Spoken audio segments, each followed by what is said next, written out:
Úverový register. Skoro každý už o ňom počul, ale prečo je pre viacerých postrachom? Poďme sa na to dnes pozrieť.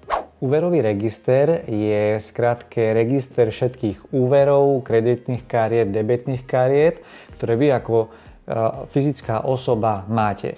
Na Slovensku máme momentálne dva registre. Prvý je register bankových informácií a druhý je register nebankových informácií.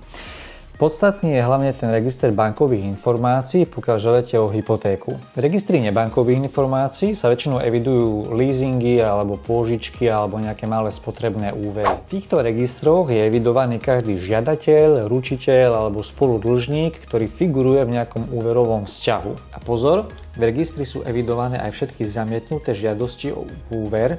Tieto sa uchovávajú v registri až 5 rokov. To znamená, keď ste pred 4 rokmi žiadali o nejaký úver, ktorý vám nevyšiel, banka to pri aktuálnej žiadosti uvidí. Ak chcete vedieť, aká je vaša úverová história, môžete si požiadať o výpis z tohto registra. Dá sa to spraviť online, link vám prikladám dole v popise.